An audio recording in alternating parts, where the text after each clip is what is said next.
Today, I'm going to be real with you. I wasted years in the market doing everything wrong, chasing indicators, following random strategies, hopping from one system to the next, and looking for that holy grail strategy. Nothing worked consistently, but once I understood supply and demand and combined it with multiple time frame confirmation, it completely changed my trading career. And that's exactly what I'm going to be breaking down in today's video. So make sure you guys stick around, but if you guys do find value, make sure to smash that like button as well as clicking that subscribe and that bell icon. It would mean the absolute world to me. I live trade here on YouTube for completely free every single day. And also make sure to follow my Instagram, Brandon Trades. But let's hop into it. I'm going to be showing you why supply and demand is the foundation of market movement, how to identify strong zones, and then how watching the 5 and 2 minute charts for confirmation changed everything for me. And by the end, you'll have a process you can use immediately in your own trading. Now, here's why most traders fail. For years, I was doing what most traders do, staring at indicators,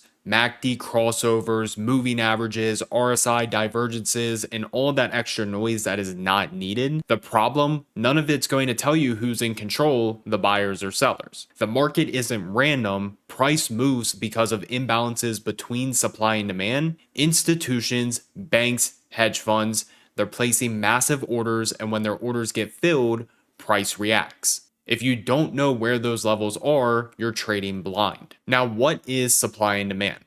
Supply and demand zones are simply areas where price reacts sharply because of institutional orders. A demand zone is where big buyers stepped in, causing price to rally. A supply zone is where heavy selling came in, causing price to drop. The key, though, is to look for strong, clean moves away from the level. For example, a sharp rally means demand outweighed supply. And on the flip side, a sharp drop means supply outweighed demand. These levels often get respected when price comes back to test them, and that's where our edge is. Now, here is how you find these zones. When you're marking the zones, here's what you want to see. First, you want to see a strong move away from the level. Not a choppy move away from the level, but a very quick and aggressive move, whether that be to the upside or to the downside. Second is you want to look for fresh levels, meaning these levels have not been tested multiple times. Because these are institutional orders within the market, the more we test a supply or demand level, the weaker it becomes. The reason being, orders are just getting constantly filled. So if you find a fresh zone, none of those orders have been filled yet, and those are the zones that set up for the highest probability trades. And third, you want to look for clear structure within the market. You don't want messy candles, you want decisive imbalances, and I'm going to show you guys exactly how to mark these zones. Now, once you've marked them, you've got a map of where the big players are watching.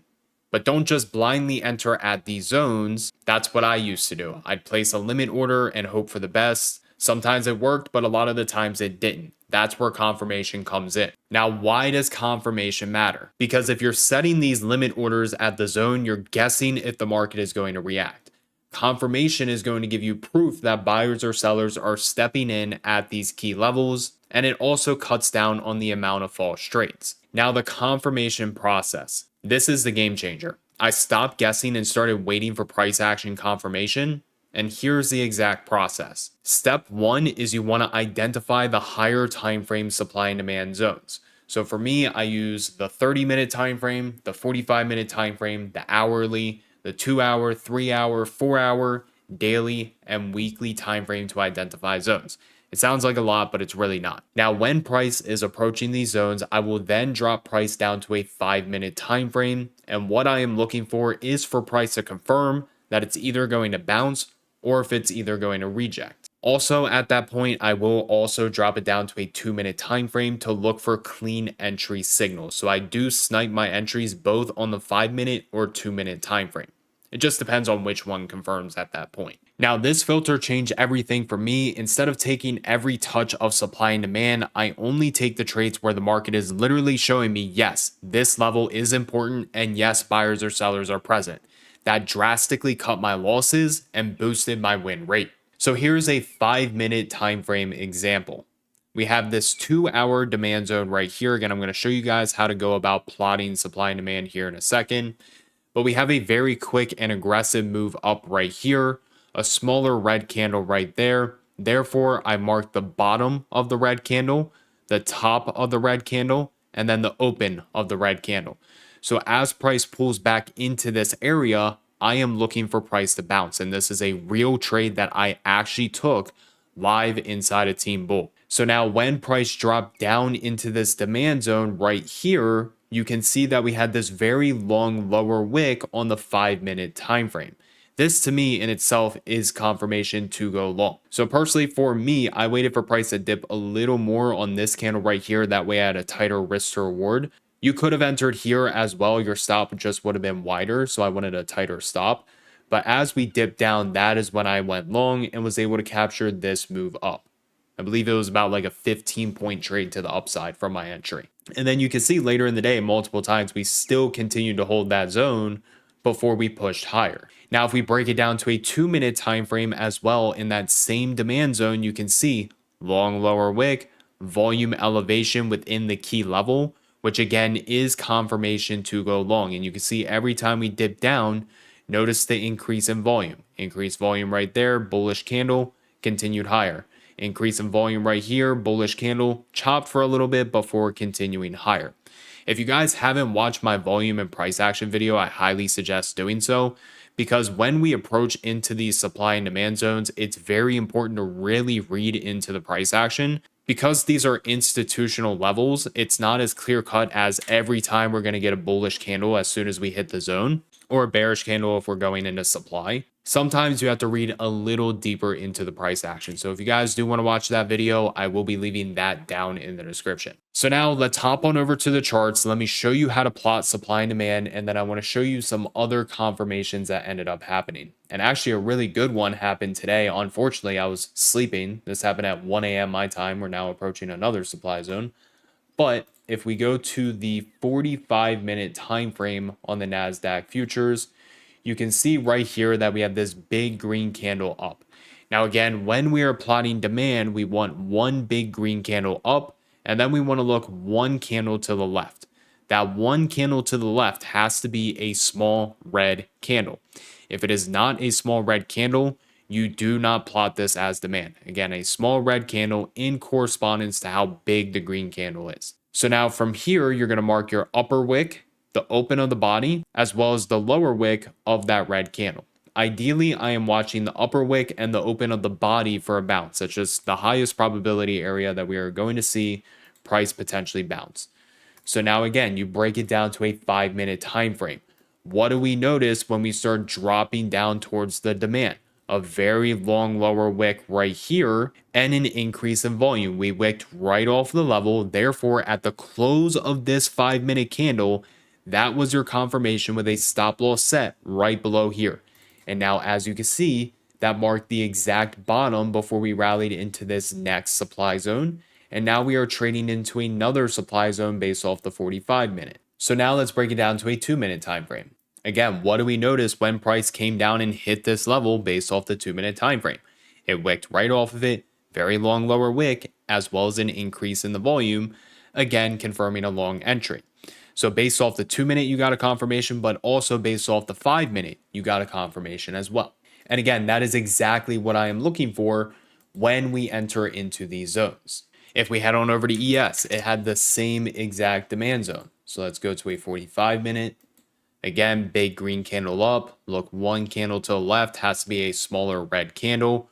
Mark the upper wick, the open of the body, as well as the lower portion of that red candle. Ideally, you want to watch that upper wick as well as the open of the body for your confirmation. So now if we go down to a 5-minute time frame, again, long lower wick, bouncing right off the level, the increase in volume as well is showing you that buyers are present. Break it down to a 2-minute time frame, same exact thing. Very long lower wick, increase in the volume telling you that buyers are there, go long. So that's how you're going to plot your demand levels. Again, use all of those different time frames that I watch, the 30-minute, 45-minute, hour, 2-hour, 3-hour, 4-hour, daily, and weekly. That's personally the time frames that I use to identify supply and demand. And simply just break it down to a 5 or 2-minute time frame to look for your confirmation. Now, as far as your supply zones, if we go back to NQ, there's one that I'm watching. It's slightly higher than where current price is. I probably could have done like a starter position, but if we go to a 45-minute time frame and we go way back here, you can see that we have this large drop to the downside, which is first what we want to look for, a large and aggressive move to the downside, but then you want to look one candle to the left. That one candle to the left has to be a small green candle in correspondence to the red candle. If you see that, that is a supply zone. You want to mark the upper wick of that green candle. You want to mark the open of that green candle, and then you want to mark the low of that green candle. Ideally, you are watching the lower portion, the lower wick of that green candle, and then the open of the green candle for a potential reject. You can see that we had one right here that we just broke through. Again, large move down, small green candle to the left. Ideally, watch the open as well as the lower wick, but the supply zone technically goes all the way up into this high. Again, for me personally, I've just noticed the highest probability of a reaction is at the opens of the candle, and either the lower wick in a supply example or the upper wick in a demand example. Now, as you can see, if you tried shorting this NQ right here, you could have caught a little move to the downside. Maybe you got a trim off on this example, but eventually you would have stopped out. No strategy is 100%, but if you guys watch me trade live, you know that supply and demand is very, very accurate. And the market simply just trades from one level of supply and demand to the next level of supply and demand. That's how the market works.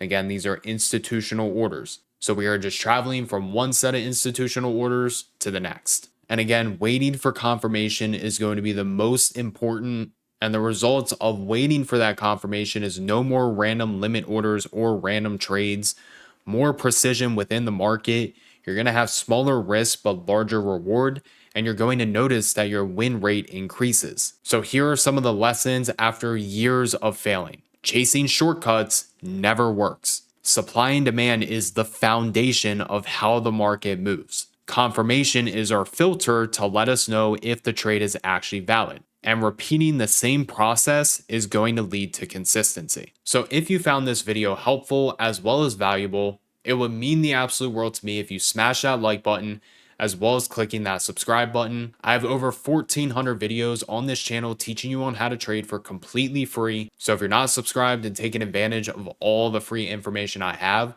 there should be no reason for you to complain, because now is your time to actually learn how to trade. Take advantage of it. And if you don't, I don't know what to tell you. Other than that, everybody have an amazing rest of your day. Make sure you guys tap into my YouTube lives 15 minutes before market opens every single morning. Everybody have an amazing rest of your day, and I'll see you guys in the next video.